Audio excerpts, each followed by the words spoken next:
ଏହି ମନଛୁଆ ଶୀତରେ ବାହାରି ଯାଇଥିଲୁ ମାର୍କେଟ। ହେଲେ ଶୀତ ଏତେ ମନକୁ ଛୁଇଁଲା ଯେ ଇମିଡିଏଟ ରିଟର୍ନ ଗଲୁ ଘରକୁ, କାହିଁକି ନା ପ୍ରବଳରୁ ପ୍ରବଳ ଶୀତ। ବାବୁଙ୍କୁ ଖାଇବାର ଥିଲା ଗରମା ଗରମ କିଛି, ତ ସେଥିପାଇଁ ମୁଁ ତାଙ୍କୁ ମନା କଲି ଚାଲ ଘରକୁ ଚାଲ, ମୁଁ ଘରେ ବନେଇଦେବି। ତ ଘରେ ଆସି ପହଞ୍ଚାଇ ତାଙ୍କ ପାଇଁ ବନେଇ ଦେଇଥିଲି ପାଲକ ପକୁଡି। ପୁରା ଗରମ ଗରମ ଥିଲା ପାଲକ ପକୁଡି ବନେଇ ଦେଇକି ଟିକେ ଟେଷ୍ଟ କରିଥିଲି ଭଲ ହେଇଛି ନାହିଁ।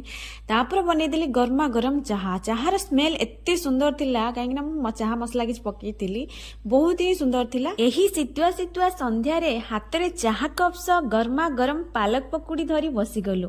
ଆଉ ସୁଡୁକେ ସୁଡୁକେ ଚାହା ପିଇବାର ମଜା ଆଜ୍ଞା କହୁନାହାନ୍ତି ସେ କେଉଁ କାଫେରେ ମିଳିବ। ସେଥିପାଇଁ ମୁଁ ତାଙ୍କୁ କହିଥିଲି ଘରେ ମୁଁ ଆଉ କରିଦେବି। ଏମିତି ପାଲକ ପକୁଡି ବନେଇଲି ଯେ ବାପା କହିଲେ ମତେ ଆଉ ଦିଟା ଦଉନ। ମୁଁ କହିଲି ବାପା ହେଲେ ଆଉ କଣ ଅଛି, ସରିଯାଇଛି ସବୁ, ତ ମୁଁ ଆପଣଙ୍କ ପାଇଁ ନେକ୍ସଟ ଟାଇମ ବନେଇଦେବି, ତ ଆପଣ ଖାଇନେବେ। ବାପା କହିଲେ ଠିକ ଅଛି। ଏହିପରି ଭାବେ ଶୀତୁଆ ସନ୍ଧ୍ୟାକୁ ଏନ୍ଜୟ କଲୁ ସାଙ୍ଗମାନେ। 12 ମାସରେ 6 ଋତୁ, 6 ଋତୁରେ ଶୀତ ଋତୁ ଅନ୍ୟତମ। ଆଉ ପ୍ରତିଟି ଋତୁକୁ ଏନ୍ଜୟ କରି ଖୁସିରେ ଖୁସିରେ